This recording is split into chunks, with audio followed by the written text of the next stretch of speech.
Telusur sejarah akan mengajak sahabat kembali ke tahun 1997 pada hari suci bagi umat Islam, Jumat 23 Mei yang dikenal dengan Jumat Kelabu. Apakah sahabat telusur sejarah mengetahui tentang peristiwa Jumat Kelabu? Jumat Kelabu adalah sebutan untuk sebuah peristiwa panjang dan penuh darah yang terjadi di Banjarmasin pada tahun 1997. Mungkin kisahnya tidak seterkenal tragedi Mei di Jakarta setahun setelahnya, tapi ngerinya dari tragedi ini bisa dikatakan sejajar dengan kerusuhan di Jakarta. Hanya saja tak banyak yang mengetahuinya. Jika sejarah itu baik, maka jaga dan pertahankan nilai-nilainya. Jika sejarah itu buruk, maka pelajari penyebabnya dan hindari agar tidak terulang lagi. Maka dari itu, pelajaran yang terbaik adalah belajar dari sejarah. Jangan sampai kita melupakan sejarah dari bangsa kita sendiri. Tragedi ini dimulai dengan kampanye Partai Golkar pada hari terakhir putaran kampanye menyusul kampanye P3 menjelang pemilu 1997.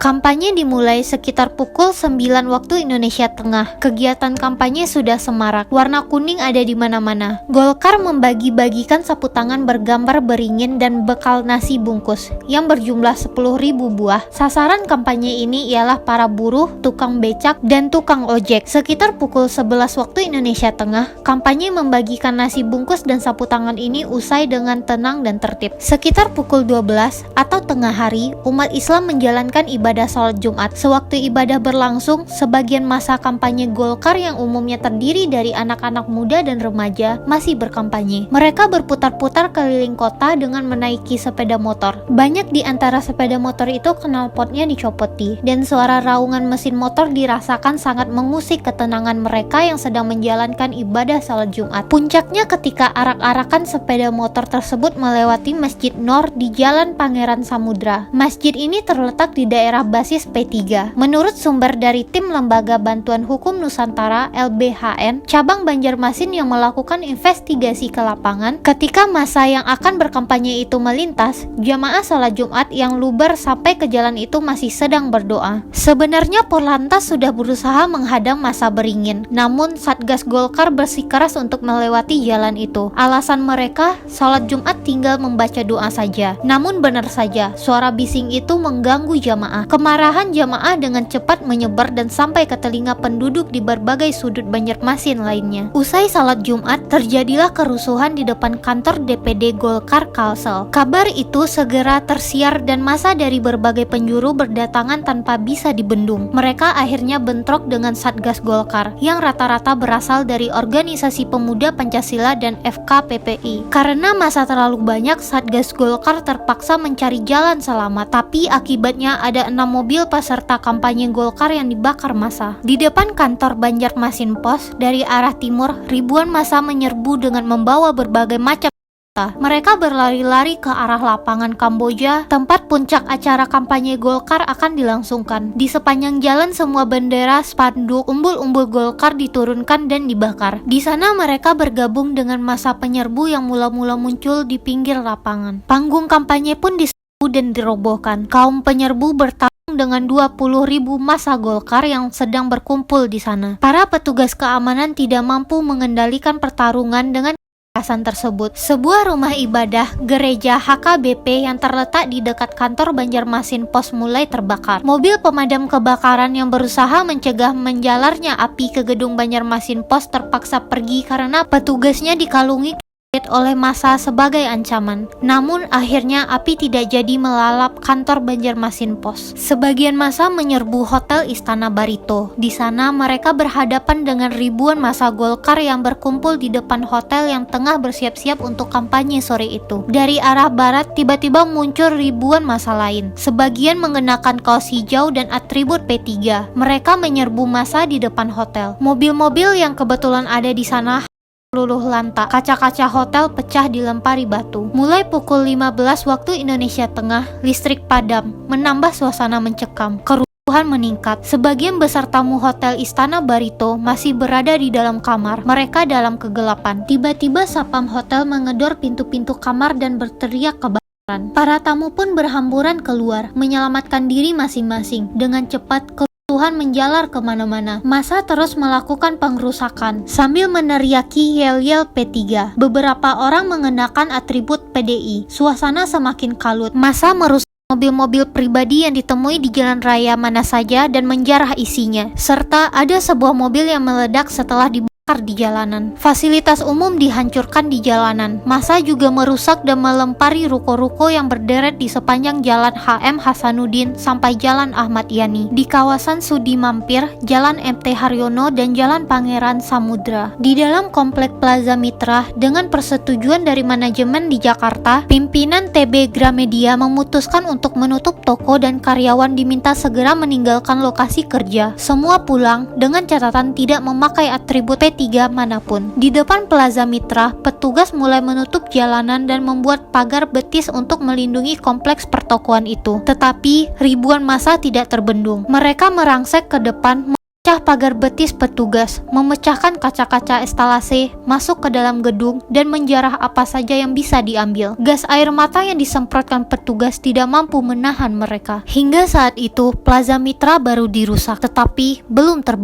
Kemudian sebuah sedan putih didorong dan ditabrakkan ke kaca estalase Toys Kit di lantai dasar sebelum akhirnya mobil itu dibakar. Api segera menyebar ke seluruh gedung. Setelah Plaza Mitra terbakar, gedung-gedung lain segera menyusul. Malam itu, 4 lantai gedung Plaza Mitra akhirnya musnah terbakar. Sementara itu, kerusuhan tidak hanya menjangkau kawasan pertokoan, wilayah pemukiman penduduk pun mulai terkena dampak. Kampung Kertas Baru Ulu, khususnya RT 10 yang dihuni 30 kepala keluarga mulai dilalap api sejak pukul 16.35 waktu setempat. Kawasan pemukiman ini berlokasi di belakang Jalan Pangeran Samudra. Api mula-mula berasal dari kelenteng yang segera menjalar ke rumah-rumah yang terletak di belakangnya. Api bahkan menjalar ke asrama Pom Abri yang hanya terpisah dari sungai selebar 3 meter dari Kertas Baru Ulu. Sementara di tempat lain, yakni di Jalan Veteran dan Jalan Lambung Mangkurat, pada waktu yang sama sebanyak 6 gereja dan 1 tempat ibadah Konghucu ikut dihancurkan. Rumah-rumah WNI keturunan Cina juga ikut dilempari batu. Bahkan ada keluarga yang akan menyelamatkan diri. Setelah mobil penjemput datang, mobil tersebut dihancurkan kacanya, maka terpaksa pemilik lari menjauh dari situasi tersebut. Yang juga ikut digasak massa adalah rumah bos klub sepak bola Barito Putra yang juga calon legislatif dari Golkar. Rumah itu disantroni massa dan dirusak. Kompleks Pamen Abri pun ikut rusak. Alasannya karena banyak penghuninya yang menjadi calon legislatif Golkar. Sekitar pukul 17 waktu Indonesia Tengah, massa bergerak kembali ke daerah DPD 1 Golkar, tapi tidak langsung ke sana. Mereka mampir kembali di Jungjungbuh Plaza. Genset Jungjungbuh Plaza dibakar dan gedung 8 lantai tersebut akhirnya terbakar. Di sebuah hotel di gedung itu, Hotel Kalimantan, banyak artis yang mengikuti kampanye menginap. Di hotel tersebut juga menginap Ketua Umum MUI Pusat KH Hasan Basri yang ikut rombongan kampanye. Di situ juga ada Gubernur Kalimantan Selatan dan Muspida, tapi akhirnya mereka dapat diselamatkan. Namun tidak diketahui apakah di sana juga ada jatuh korban. Yang jelas saat dilakukan penyelamatan banyak yang jatuh pingsan. Gubernur Kalimantan Selatan Hasan Aman sendiri merasa sangat kaget dan seolah tidak percaya melihat ulah massa yang begitu brutal. Karena massa terus mengamuk, pemadaman pun tidak berlanjut. Petugas pemadam mesti lari dari kepungan massa. Banyak tabung gas meledak, sejumlah sepeda motor pun tidak dapat diselamatkan dan ikut dilalap si jago merah. Mulai sekitar pukul 18, bagian belakang gedung Anjung Surung mulai mengepulkan asap. Namun secara ajaib, ketika seluruh api menelan gedung-gedung di sekitarnya, gedung Anjung Surung selamat. Petugas UGD Rumah Sakit Islam menyebutkan hingga pukul 17.30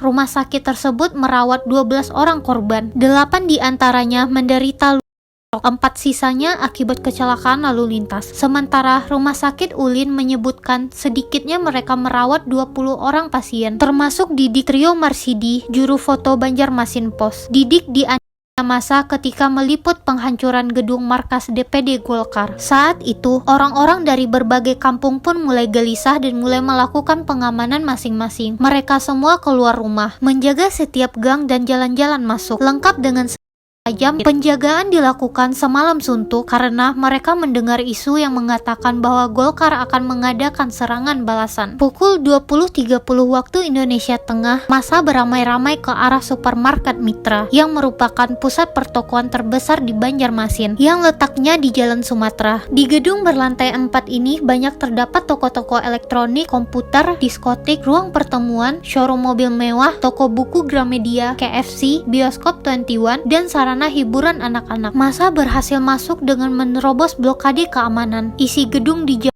dan dibawa lari. Gedung itu sendiri telah terbakar sekitar pukul 20 waktu Indonesia Tengah dan api menyala sampai pukul 9 keesokan harinya. Massa terus mengamuk dan mengobrak-abrik isi gedung. Pada saat itu, tersiar kabar bahwa pasukan keamanan diperbolehkan untuk menangkap dan menembak di tempat. Akhirnya, massa yang lengkap dengan berbagai jam itu terus mengamuk. Pukul 22 waktu Indonesia Tengah, 1.000 orang pasukan bantuan datang dengan 3 pesawat Hercules. Menurut laporan LBHN Banjarmasin, tidak diketahui dari mana mereka didatangkan. Pasukan kemudian bergerak mendekati gedung Mitra Plaza. Mereka menghalau massa yang masih ada di gedung itu. Senjata menyala, namun pihak LBHN Banjarmasin tidak memperoleh informasi berapa korban yang jatuh di sana. Pada malam harinya, jumlah gerombolan massa menyusut. Listrik masih padam dan seluruh kota dalam keadaan gelap gulita. Hanya diterangi kobaran api di mana-mana. Beberapa tempat diblokade petugas keamanan. Namun, gerombolan massa masih berkerumunan di beberapa tempat. Beberapa rumah, kantor, dan warung yang berdekatan dengan Banjarmasin Pos masih menyala karena terbakar. Laporan awal menyebut secara keseluruhan, ratusan rumah dan toko hancur. Sebuah gereja Katolik, sebuah bank, dan sebuah hotel ikut hancur. Sekitar 80 orang diberitakan luka-luka dan 50 orang ditahan. Kemudian sekitar pukul 23 waktu Indonesia Tengah, massa menuju ke arah luar kota. Sasarannya adalah rumah-rumah calon legislatif Golkar. Karena terbetik kabar, massa membawa formulir berisi daftar calon tetap DCT Golkar. Ada 4 rumah yang dibakar, walau belum jelas apakah itu rumah caleg Golkar atau bukan. Selain itu, yang menjadi sasaran adalah toko-toko Cina sepanjang jalan. Toko tersebut ikut dihancurkan dengan dilempar batu. Hampir semua toko di sepanjang jalan Ahmad Yani rusak berat dan api membubung tinggi. Saat itu, pasukan pun tidak lagi diam. Mereka mulai mengejar-ngejar massa. Yang sangat tragis, sekitar pukul 24 waktu Indonesia Tengah, seorang warga yang keluar rumah untuk melihat keadaan kelihatan tergeletak peluru. Meski begitu, menurut laporan tim LBHN Banjarmasin, suasana di jalan-jalan masih ramai. Banyak orang yang sudah terlanjur keluar rumah lalu sulit pulang ke rumah masing-masing karena jalan-jalan sudah diblokir oleh orang-orang kampung yang bukan warganya, tidak diperbolehkan masuk dan melewati jalan tersebut. Namun sekitar pukul 1 waktu Indonesia Tengah dini hari pada Sabtu 24 Mei, massa bergerak keluar kota karena semua jalan sudah diblokir oleh pihak keamanan. Suasana semakin tegang,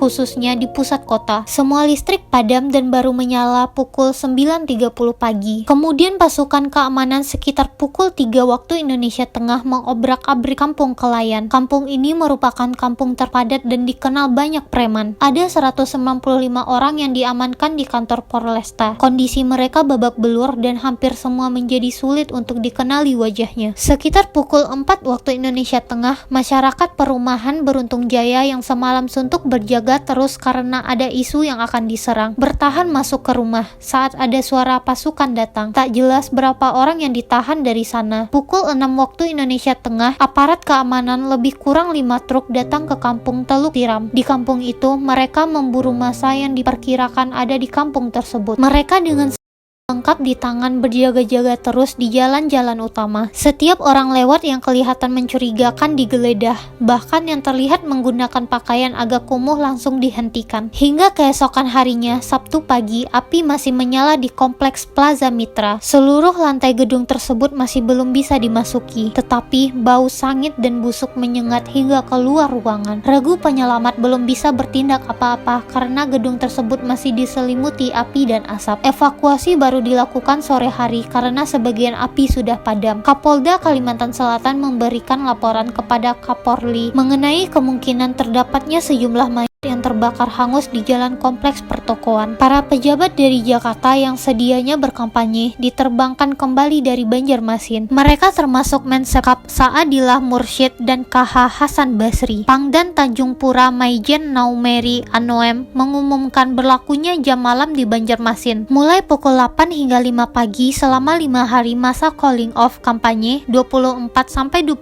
Mei 1997. Dilaporkan bahwa ratusan penduduk luka parah, belum termasuk yang luka ringan. Sedikitnya, sejumlah korban jiwa Jumat Kelabu mencapai 142 orang. Kebanyakan dari korban adalah massa yang menjarah pertokoan kompleks Mitra Plaza yang terkepung api dan tewas terpanggang. Banyak di antara mereka yang sudah tidak dapat lagi dikenali. Ratusan tersebut kemudian dikuburkan secara massal dengan tata cara Islam di kompleks pemakaman Landasan Ulin Tengah, Kecamatan Landasan Ulin, Banjarbaru yang terletak 22 km sebelah tenggara Banjarmasin, dan di depannya terdapat sebuah pancang kayu sederhana bertuliskan Makam Massal Jumat Kelabu 23 Mei 1997. Ketua Lembaga Konsultasi dan Bantuan Hukum Universitas Lambung Mangkurat ULM, DRHM Erham Amin SHMH sempat dipanggil menjadi saksi dari Komnas HAM. Dalam wawancara dengan Banjarmasin Post, ia mengatakan dan menyatakan bahwa sangat sulit untuk menuntut peristiwa Jumat Kelabu. Siapa yang mau dituntut? Kalau mau dibuka, silahkan. Siapa yang terlibat di dalamnya? Kan videonya banyak. Komnas HAM saja sampai sekarang belum bisa mengurai hal itu. Kalau berharap, tanya Komnas HAM. Bisa menentukan itu hal baik dan itu pun tingkat pusat. Sobat telusur sejarah, mari kita doakan sejenak mereka yang menjadi korban tragedi ini dan berdoa tidak akan ada lagi hari kelabu lainnya. Terima kasih sudah menonton video ini. Jangan lupa like, komen, dan subscribe channel Telusur Sejarah. See you di next video.